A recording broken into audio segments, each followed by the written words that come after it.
ছত্তিশগড়ে আমি যেখানে থাকতাম সেই বৈকুণ্ঠপুরের কোয়ার্টার থেকে প্রায় 40 কিলোমিটার দূরে এই ফলসটা আছে। ভীষণ সুন্দর একটা ফলস, নাম হচ্ছে অমৃতধারা। এটা আমরা গত এপ্রিল মাসে মেয়ে যখন প্রথম চাকরিতে জয়েন করতে যাবে তার আগে আমরা সবাই মিলে এখানটা বেড়াতে এসেছিলাম, তখনকার ছবি এটা। তারপরে আবার এবছর আমরা মানে 2024-এর এপ্রিলে না, 2023-এর এপ্রিলে গেছিলাম। আবার এই 2024-এর জুলাইতে 27শে জুলাই আমরা ছত্তিশগড় গেছিলাম, সে সময় কিছু কাজে। তখন আবার গেলাম ঘুরতে এখানে, কারণ শুনেছি বর্ষাকালে এটা অন্যরকম লাগে দেখতে। তো চলুন, এই যে ঢুকছি আমরা অমৃতধারায়, সামনে যাচ্ছে আমার হাজব্যান্ড আর মেয়ে। তো কেমন লাগে এই বর্ষায় এই একই জলপ্রপাত, সেটা দেখানোর জন্য আমি এই দুটো তুলনা করলাম। ছত্তিশগড়ে এরকম ওয়াটারফলস প্রচুর আছে, মানে আমরা যেখানে থাকতাম সেখানে আশেপাশে প্রচুর ফলস আছে যেগুলো দেখার মতো।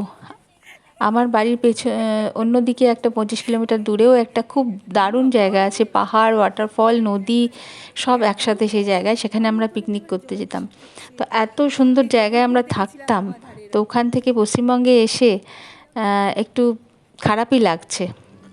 এখানকার ঘিঞ্জিপনা, বর্ষায় তো অতি খারাপ অবস্থা হয়ে যায় এখানে, একেবারে কাদা মাটি, বিচ্ছিরি ব্যাপার, রাস্তায় বেরোতে ইচ্ছে করে না। আর ছত্তিশগড়ের অবস্থা দেখুন, এত বৃষ্টি বাদলা হওয়ার পরেও রাস্তাঘাট একদম ঝকঝক করে, ওখানে জল দাঁড়ায় না, না পাহাড়ের ওপর যেহেতু, আর বালি মাটি, আর লাল বালি মাটি, সেই জন্য জলগুলো সব ভেতরে মানে শুষে নেয় আর কি মাটিটা, আর বেশি অতিরিক্ত হলে সেগুলো নিচের দিকে চলে যায়, যেহেতু উঁচু জায়গায় এই স্টেটটা। তো চলুন, দূর থেকেই আমরা ফলসটার আওয়াজ পাচ্ছিলাম। তো মানে গতবার যখন গেছিলাম তখন, আমি এর আগেও গেছি অতবার, মানে এর থেকে প্রায় 8-10 বছর আগে একবার গেছিলাম। তারপরে লাস্ট এপ্রিলে গেছি 2023-এ, আবার এই আগস্টে যাচ্ছি। তো আমার বর আমাকে বারবার সাবধান করছে যে তুমি পায়ের দিকে তাকিয়ে এসো, ভিডিও করছো। তো আমি বলছি যে আমি সব জায়গাতেই গিয়ে এরকম ভিডিও করি। গেছিলাম মেঘালয়ে, গেছিলাম, সেখানে অনেক এলিফ্যান্ট ফলসে যাওয়ার সময়তেও এরকম করেছিলাম। ও হাত থেকে ক্যামেরাটা নিয়ে নিতে চাইছিল, তা আমি দিইনি। সেই সব কথাগুলো এখন আলোচনা করছিলাম আমরা। তো দূর থেকেই এই ফলসটার আওয়াজ পাচ্ছি, আর রূপটা তো তোমরা নিজের চোখেই দেখবে, এক্ষুনি দেখাই যাচ্ছে খানিকটা দূর থেকে। আর জলটা পড়ে পুরো ধোঁয়া হয়ে যাচ্ছে, যেটা আমরা জবলপুরে, যেটা নামই ধোঁয়াধার জলপ্রপাত, সেখানে দেখেছিলাম, মানে জলটা পড়ে যখন এত স্পিডে পড়ে, সেই জলটা উড়ে যখন জলের কণাগুলো একদম ধোঁয়ার মতন হয়ে যায়, সেই জন্য ওটার নাম ধোঁয়াধার। তো আমি বাড়ির কাছেই এইটা পেয়ে গেলাম, এত মানে সেখানে ওইরকম ধোঁয়ার মতনও হয়ে যাচ্ছে, আর জলের রঙটা দেখো, দেখেই ভয় লাগছে।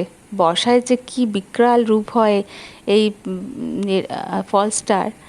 তো আমরা ওই দেখলে যখন এপ্রিলে এসেছিলাম, তখন এই উপরের যে অংশটা ডান দিকে, সেই অংশটা দিয়ে হাঁটাচলা করে তারপরে নিচে নেমে ওখানে বসে ফটো তুলেছি, সে সমস্তগুলো করে তারপর নিচের দিকে এদিকে এসে রেলিংয়ের কাছাকাছি এসে তখন ফলসটাকে দেখতে পেয়েছিলাম বা ছবি তুলেছিলাম।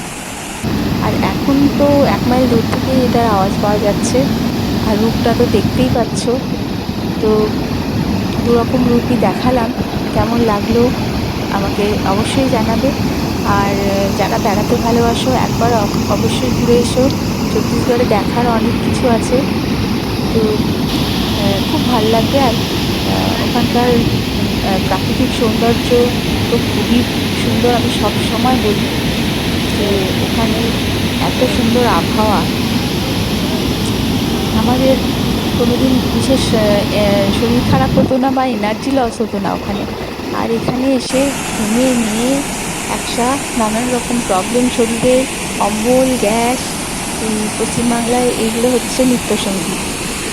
সেটা খুব খারাপ লাগে যে এত সুন্দর জায়গা ছেড়ে আমাকে চলে আসতে হয়েছে, শুধুমাত্র মেডিকেল ফেসিলিটি অনেক দূরে দূরে বলে আমাদের এই দুর্গাপুরের ফ্ল্যাটটা নেওয়া হয়েছে। কলকাতা আমার কোনো দিন বিশেষ পছন্দ নয়, সেজন্য কলকাতায় চেষ্টাই করিনি। তো দেখালাম আজকে এই অমৃতধারা ফলসটার কেমন লাগলো অবশ্যই জানাবে। তো দেখতে থাকো আমার ভিডিওগুলো আর সঙ্গে থেকো। সবাই সুস্থ থেকো, ভালো থেকো, এই বর্ষায় সাবধানে থেকো। আবার দেখা হবে। নমস্কার।